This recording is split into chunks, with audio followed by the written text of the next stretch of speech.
પંચમહાલ જિલ્લાના હાલોલ તાલુકાના તાજપુર ખાતે શ્રી નારાયણ આરોગ્ય ધામ અન્નપૂર્ણા ટ્રસ્ટ અને પંચમહાલ વન વિભાગના સંયુક્ત ઉપક્રમે વૃક્ષારોપણ કાર્યક્રમ યોજાયો હતો તથા તાજપુર ખાતે મુખ્યમંત્રી ભૂપેન્દ્ર પટેલની ઉપસ્થિતિમાં વિરાટ નારાયણ એક વૃક્ષ નારાયણ બાપુજી કે નામ તથા એક વૃક્ષ માં કે નામ તાજપુર ખાતે આવેલ શ્રી નારાયણ આરોગ્ય ધામ અન્નપૂર્ણા ટ્રસ્ટ દ્વારાના રોજ વિશ્વ માનવ માટે એક પવિત્ર પર્યાવરણ યજ્ઞ રૂપ વિરાટ નારાયણ વન અભિયાનનું આયોજન કરવામાં આવ્યું હતું. આ ભવ્ય કાર્યક્રમમાં રાજ્યના મુખ્યમંત્રી ભૂપેન્દ્ર પટેલ ઉપસ્થિત રહ્યા હતા. તો 25,001 સ્થાનિક આયુર્વેદોના વૃક્ષારોપણ કાર્યોનો દીપ પ્રગટાવી ઉદઘાટન કરવામાં આવ્યું હતું. કાર્યક્રમમાં મુખ્ય યજમાનો અને આયોજનો સમિતિઓ મોટી સંખ્યામાં ઉપસ્થિત રહ્યા હતા. તો સાંસદ અને સંયોજક અને ધારાસભ્યો, મુખ્ય ટ્રસ્ટીઓ સહિત નારાયણ પરિવારના અખંડ સેવારત સભ્યો તેમજ ગ્રામ્ય વિસ્તાર તેમજ શહેરમાંથી મોટી સંખ્યામાં વૃક્ષારોપણ કરવામાં આવ્યું હતું. સરકારી તંત્રના સહયોગથી આ પવિત્ર પ્રયાસને સફળ બનાવવા જિલ્લા collector Ashish Kumar, additional PCF CK સિનવાણી, DCF doctor Priyanka Gehlot અને વિનોદ ડામોર, SDM પ્રણવ વિઠાણી, DYSP વિજય Rathod, PI RJ Jadeja, RFO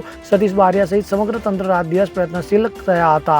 આ વૃક્ષારોપણ કાર્યક્રમમાં પંચમહાલ અને વડોદરા જિલ્લાના તમામ નાગરિકો, NGO, શાળા, કોલેજ, યુવાશક્તિ અને સત્સંગી મિત્રો માટે આ પાવન કાર્યક્રમને ખુલ્લો રાખવાના અગાઉથી જણાવવામાં આવ્યું હતું. વૃક્ષારોપણથી માનવતા અને પરમાત્મા વચ્ચેનું જોડાણ થાય છે. તો એક વૃક્ષ જીવનનું યથાર્થ તત્વ છે. તો એક વૃક્ષ વાવવું એટલે પુણ્ય સપ્ત પવિત્ર તીર્થમાં સ્થાનનું હોય છે એવું શાસ્ત્રમાં કહેવાયું છે. જે વૃક્ષનું રોપણ શાંતિ, સેવા અને સંસ્કૃતિ માટે થાય એ તો કાળજાની ધબકાર જેવી જીવનદાયી અમૃતધારતા બને છે. તો તાજપુર ખાતે વૃક્ષારોપણ કાર્યક્રમમાં આજુબાજુના ગામે વિસ્તારમાંથી મોટી સંખ્યામાં પુરુષો તેમજ મહિલાઓ ઉપસ્થિત રહી વૃક્ષારોપણ કર્યું હતું.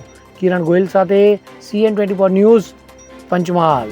હવે જુઓ દેશ દુનિયાની તમામ ખબરો તમારી આંગળીના ટેરવે. ઉઠાવો મોબાઈલ અને Google Play Store પરથી ડાઉનલોડ કરો અમારી CN24 ન્યૂઝ મોબાઈલ એપ.